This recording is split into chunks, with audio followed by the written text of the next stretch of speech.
Welcome to Vijay channel. என்ன friends எல்லாம் நல்லா இருக்கீங்களா? இன்றைக்கி வீடியோவில் என்ன பார்க்க போகிறோம்னு பார்த்தீங்கன்னா, ஒரு ஆடியோ பூஸ்டர் வந்து எப்படி பண்ணுறது தான் பார்க்க போகிறோம். இது வந்து பார்த்தீங்கன்னா நார்மலாக நம்ம மொபைலில் வந்து சவுண்டு இருக்கிறத விட இதில் வச்சு கேட்டிங்க அப்படின்னா சவுண்டு வந்து உங்களுக்கு அதிகமாகவே கேட்கும்.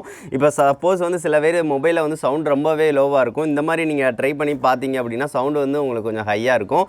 இது வந்து உங்களுக்கு ரொம்பவே யூஸ்ஃபுல்லாக இருக்கும் ஃப்ரெண்ட்ஸ். கண்டிப்பாக இதை நீங்களும் செஞ்சு பாருங்கள். வாங்க ஃப்ரெண்ட்ஸ், இந்த ஆடியோ பூஸ்டர் வந்து எப்படி பண்ணலான்னு வீடியோக்குள்ளே பார்க்கலாம்.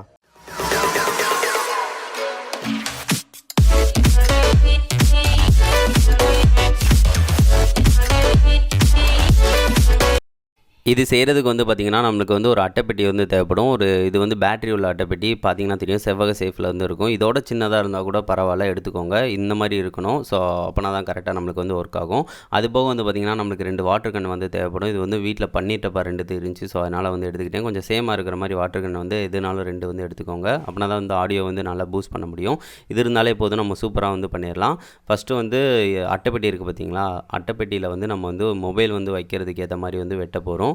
ஃபஸ்ட்டு வந்து மொபைலை வந்து நடுவில் இருக்கிற மாதிரி வந்து இந்த சென்டர் பார்ட்டில் வந்து வச்சுக்கோங்க. வச்சுட்டு மொபைல் அதுவும் இல்லாமல் சாட்சி தான் நம்ம வைக்க போகிறோம். ஸோ அதனால் வந்து மொபைல் இருக்கிறத விட கொஞ்சம் பெருசாக வந்து நம்ம செவ்வக சேஃப் வந்து வெட்டணும். இப்போ நான் வந்து இந்த சேஃப் வந்து மார்க் பண்ணிவிட்டேன். அடுத்து பின்னாடி வந்து கொஞ்சம் அதிகமாக வந்து மார்க் பண்ணிக்கிறேன். அப்போனா தான் வந்து மொபைல் வந்து சாட்சி வந்து வைக்க முடியும். ஸோ அவ்வளோதான். அதுக்கடுத்து வந்து பார்த்திங்கன்னா நம்ம வந்து மார்க் பண்ண இடத்துல வந்து ஸ்கேல் யூஸ் பண்ணி அந்த ஸ்ட்ரைட்டாக வந்து இந்த மாதிரி கோடு வந்து போட்டுக்கிறேன். வெட்டுறதுக்கு வந்து கரெக்டாக வந்து வெட்டுற மாதிரி இருக்கும். ஸோ அதனால தான் இந்த மாதிரி நான் வந்து இந்த மாதிரி கோடு போட்டுறேன். போட்டதுக்கு அடுத்து வந்து பார்த்திங்கன்னா நம்ம கத்தியை யூஸ் பண்ணி ஸ்ட்ரைட்டாக வந்து நம்ம வந்து வெட்டிக்கலாம். இது வெட்டமுள்ள கொஞ்சம் பார்த்து வெட்டுங்க, கொஞ்சம் கையை வெட்டிக்கிறாதீங்க. இப்போ வந்து நம்ம ஸ்ட்ரைட்டாக வந்து நம்ம வந்து வெட்டியாச்சு. அதுபோக வந்து அந்த சைடு வந்து பார்த்திங்கன்னா நம்ம கத்தியை யூஸ் பண்ணி வந்து வெட்டிக்கலாம். வெட்டிட்டு அந்த எக்ஸ்ட்ரா பீஸ் வந்து கீழே வரைக்கும் இருக்கும் பார்த்திங்களா, அதையும் சேர்த்தாப்பில் இந்த மாதிரி வெட்டி விட்டுறேன். இப்போ வந்து நம்மளுக்கு வந்து அந்த சேஃப் வந்து மொபைல் வைக்கிறதுக்கு ஏற்ற மாதிரி வந்து நம்மளுக்கு ரெடி ஆயிடுச்சு. அவ்வளோதான். அதுக்கடுத்து வந்து பார்த்திங்கன்னா நம்ம வந்து மொபைலை வந்து வச்சு பாருங்கள் சாட்சி இருக்கிற மாதிரி பார்த்துக்கோங்க. இப்படி மொபைல் வந்து சாஞ்சு இருக்கணும். அப்படின்னா தான் நம்மளுக்கு கரெக்டாக இருக்கும். அவ்வளோதான், நம்ம வந்து இதை ரெடி பண்ணிட்டோம். அதுக்கடுத்து வந்து பார்த்திங்கன்னா கீழே வந்து அந்த பன்னீர் அந்த இது 2 இருக்குது பார்த்திங்களா, வாட்டர் கேன், அந்த இதை வந்து கரெக்டாக அந்த 2 இடத்துல வந்து நம்ம ஃபிட் பண்ண போகிறோம். அப்படி ஃபிட் பண்ணால் தான் கரெக்டாக இருக்கும். ஃபிட் பண்ண போல வந்து மூடினா அவசியம் இல்லை, மூடியை நான் ரிமூவ் பண்ணிக்கோங்க. நீங்கள் இந்த மாதிரி வச்சு தான் நம்ம ஃபிட் பண்ணணும். அதுபோக வந்து பார்த்திங்கன்னா அந்த இடத்துல வந்து எவ்வளோ கொஞ்சம் வந்து ரவுண்ட் ஷேப்பில் வந்து கத்தியை யூஸ் பண்ணி வந்து வெட்டிக்கோங்க. அங்கே வெட்டிட்டு அந்த வாட்டர் கன்னை ஃபிட் பண்ணணும்ல, அதுக்காக தான் நம்ம வந்து அந்த மாதிரி வெட்டிக்கிறோம். ஸோ அதுக்காக வந்து இந்த மாதிரி சுற்றி வந்து வெட்டிடுங்க. இதையும் வெட்டும் கொஞ்சம் பார்த்து வெட்டுங்க.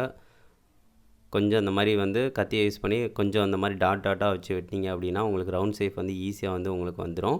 அவ்வளோதான். இப்போ வந்து நான் சுற்றி வச்சு நான் ரவுண்ட் ஷேப் அளவுக்கு வந்து வெட்டிட்டேன். அதுக்கடுத்து வாட்டர் கேன் வந்து இப்போ வச்சு பாருங்கள், கரெக்டாக வந்து ஃபிட் ஆகுது. இந்த லெவலுக்கு இருந்தாலே போதும். அது போக வந்து பார்த்திங்கன்னா வாட்டர் கேனையும் நம்ம வந்து பாதியாக வந்து வெட்டிக்கலாம். அந்த கேப், அந்த கொஞ்சம் அந்த ஜாயிண்ட் ஆகிற இடம் தெரியும், நம்ம அந்த இடத்துலையே வந்து கரெக்டாக வந்து வெட்டிக்கலாம். இந்த மாதிரி வந்து நான் வெட்டிக்கிறேன். இதே மாதிரி 2 சைடும் வந்து நீங்கள் வந்து பண்ண போகிறீங்க. அதே மாதிரி இந்த சைடு வந்து ஹோல் போட்டு இந்த மாதிரி செட் பண்ணிக்கோங்க. இப்போ வந்து நம்ம ஃபிட் பண்ணி பார்க்கலாம். கரெக்டாக நம்மளுக்கு இருக்குது. இந்த லெவல் இருந்தாலே போதும். இதை வந்து நம்ம வந்து க்ளூ அப்ளை பண்ணி ஒட்டிக்கலாம். அப்படின்னா நல்லா கிச்சன் வந்து ஒட்டிக்கிறோம். ஸோ அதுக்காக வந்து க்ளூ வந்து நான் நல்லா அப்ளை பண்ணிடுறேன். அப்ளை பண்ணிவிட்டு அந்த இடத்துல வந்து நம்ம வந்து இந்த மாதிரி வந்து ஒட்டிடலாம். இதே மாதிரியே இந்த சைடு வந்து நீங்கள் வந்து பண்ணுறதை பண்ணிக்கோங்க. 2 சைடும் வந்து பண்ணிட்டீங்க அப்படின்னா நம்மளுக்கு வந்து சூப்பராக ஆடியோ பூஸ்டர் வந்து நம்மளுக்கு ரெடி ஆயிடும். இப்போ பார்த்தீங்கன்னா தெரியும், நம்மளுக்கு நல்லா சூப்பராக இருக்குது. இதில் தான் நம்ம வந்து செக் பண்ண போகிறோம். இப்போ வந்து மொபைலில் வந்து எதாவது சாங்ஸ் வச்சு இந்த மாதிரி வச்சிங்க அப்படின்னா ஆடியோ வந்து சூப்பராக வந்து கேட்கும். நல்லா ஆடியோ வந்து சவுண்டாகவும் கேட்கும். கீழே ஸ்பீக்கர் இருக்கிற மாதிரி உள்ள ஃபோனில் வந்து வைக்கணும். எனக்கு இந்த சைடு இருக்குது. இப்போ வர லேட்டஸ்ட் மொபைலில் ஃபுல்லாக கீழே தான் ஸ்பீக்கர் இருக்கும். ஸோ அதுக்காக தான் நான் இந்த மாதிரி பண்ணியிருக்கேன். நான் வேறு மொபைலில் தான் வச்சு நான் செக் பண்ணி காட்டுறேன். இப்போ இதுதான் நம்ம பண்ண ஆடியோ பூஸ்டர். பாருங்கள், சூப்பராக இருக்குது நம்மளுக்கு. இதில் வந்து மொபைலை வச்சு நம்ம வந்து செக் பண்ண போகிறோம். இப்போ வந்து இந்த இதில் வந்து நான் ஒரு மியூசிக் வந்து நான் கொடுத்து செக் பண்ணி பார்த்துடலாம் எந்த லெவலுக்கு வந்து பூஸ்ட் ஆகுது அப்படின்னு. இது ரொம்ப சிம்பிளான மெத்தடில் வந்து ஒரு ஆடியோ பூஸ்டர் வந்து நம்ம பண்ணிட்டோம். இதை கண்டிப்பாக நீங்களும் செஞ்சு பாருங்கள் ஃப்ரெண்ட்ஸ், உங்களுக்கு ரொம்பவே யூஸ்ஃபுல்லாக இருக்கும். இதில் சவுண்டு எந்த லெவலுக்கு வருதுன்னு நீங்களே பாருங்கள்.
என்ன ஃப்ரெண்ட்ஸ், இந்த வீடியோ பிடிச்சிருந்துச்சா? அந்த வீடியோ பிடிச்சிருந்துச்சு அப்படின்னா மறக்காமல் லைக் பண்ணுங்கள், ஷேர் பண்ணுங்கள், மறக்காமல் நம்ம சேனலை சப்ஸ்கிரைப் பண்ணுங்கள் ஃப்ரெண்ட்ஸ். இதை கண்டிப்பாக நீங்களும் செஞ்சு பாருங்கள், உங்களுக்கு ரொம்பவே யூஸ்ஃபுல்லாக இருக்கும். தேங்க்யூ ஃப்ரெண்ட்ஸ் வீடியோ பார்த்ததுக்கு. நெக்ஸ்ட் வந்து ஒரு நல்ல வீடியோவோட மீட் பண்ணலாம். தேங்க்யூ.